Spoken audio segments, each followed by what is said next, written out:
Hey guys, V. Rigoni, Max High Performance Real Estate Entrepreneur. If you haven't reached financial success, if you're not on the path of financial success in the top 5% of what you're doing, does that mean you're lazy? I don't know, but that's what Brian Tracy thinks. Let's talk about that. But before we do that, let's smash the like button. Let's subscribe to the channel. And don't forget about some comments. So I was listening to an interview recently.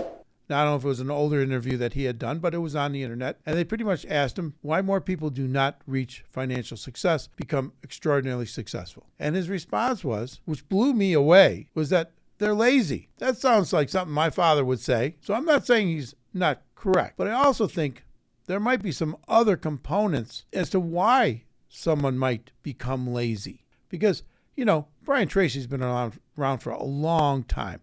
He's written a whole hell of a lot of books. I don't doubt some of the things that he says at all, but I think there might be a little bit more in-depth answer to the question. And so I think it's more like, what's going on in our culture? What is going on in the culture of America today and over the last 20, 30 years? One might say that, if you think that gaming, sitting in the dark room for hours and hours is lazy, well then maybe that's how that gets defined. I don't know. All I do know is that I think it's just more of the way in which young people are raised today. We talk about the participation trophies. We talk about the fact that, where's the creativity? It could even be what took place in 2008 during the financial crisis.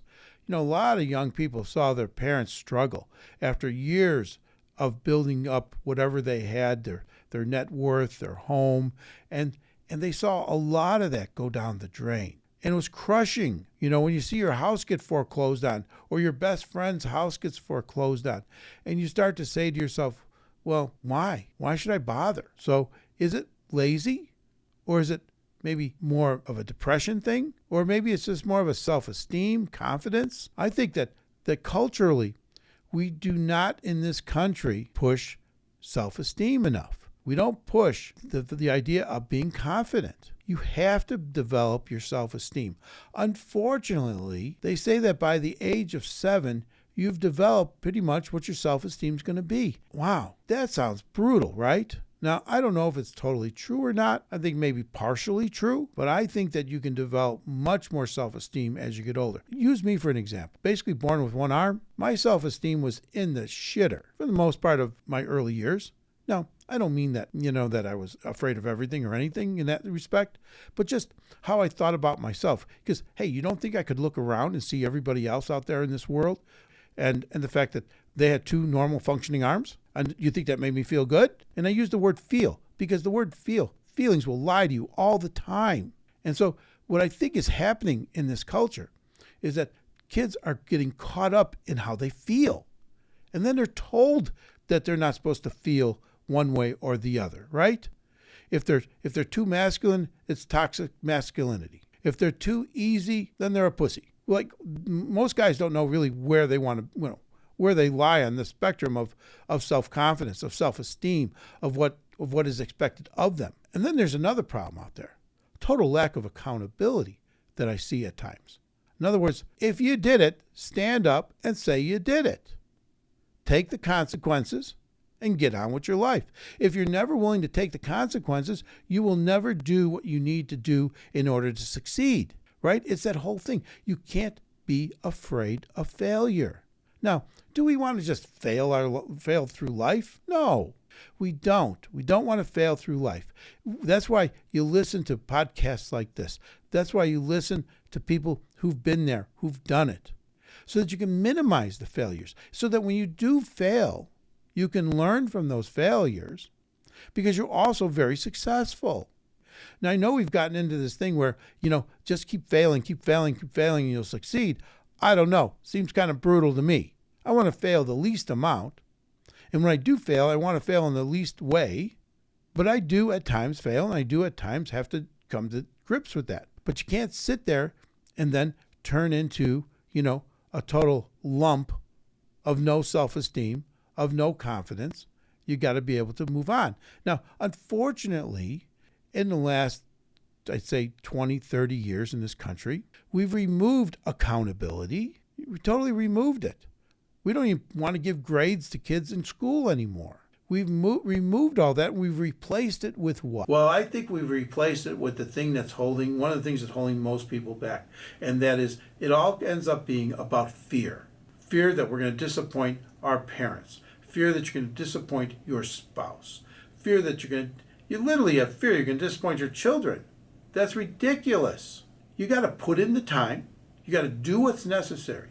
What he might be meaning on this, from when he says lazy, is I get that we've become a culture of spectators. And that is probably another big component of this.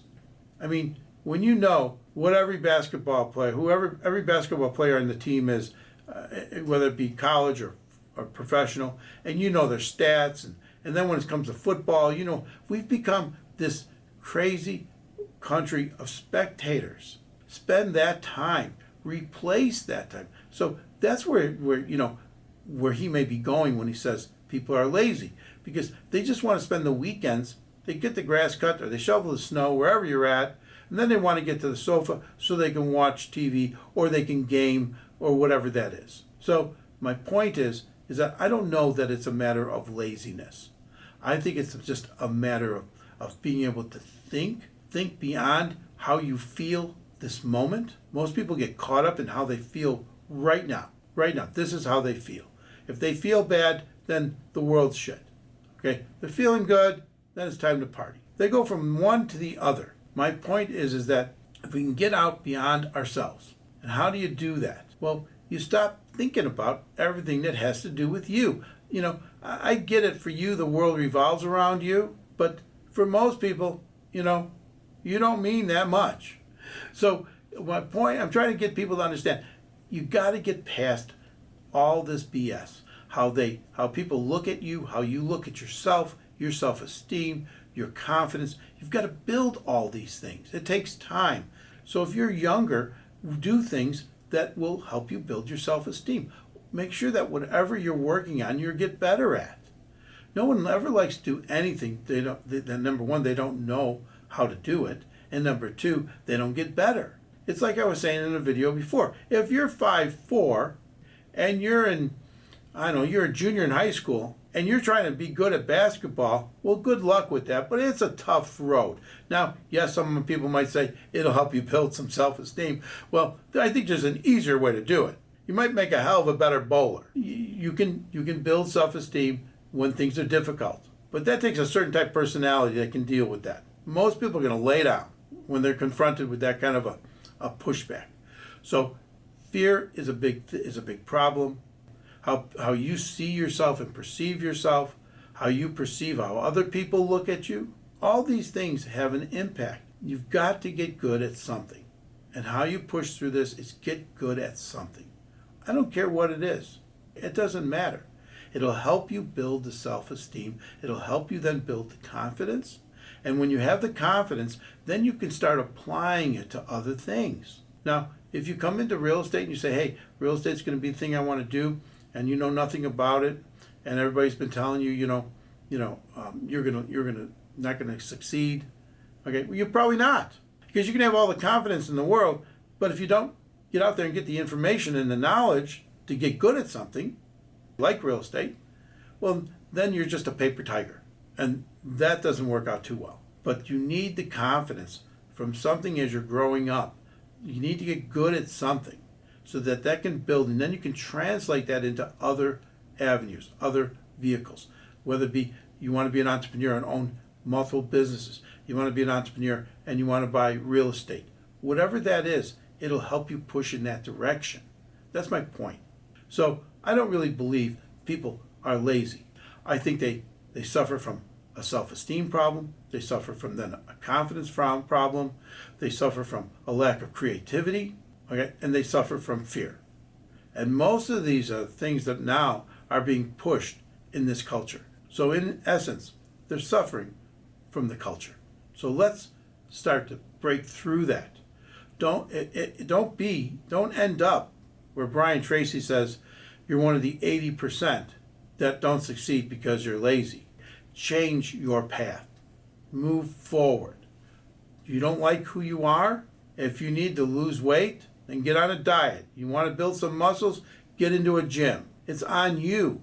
You're the one that has to be self-aware enough to know that it's you. And that's what I'm talking about here. So one of the things you also have to do is start to think big. Very important in life. Think big. Think beyond where you're at this moment. Think beyond where your parents are at. Some people think thinking big is to think where their parents are at. Well, for maybe 2 or 3% of the population, that's great because their parents are in the, think hugely. They're in the sky. But most people thinking just to where your parents at just means that they're at a higher level. They're just at a higher pay, at a higher rate of pay because they've been at the job longer. I don't call that thinking big. Expand the mind. Start to read more. Think big. Then start small. And that doesn't mean that when you start small, you're not going to fail some. You are.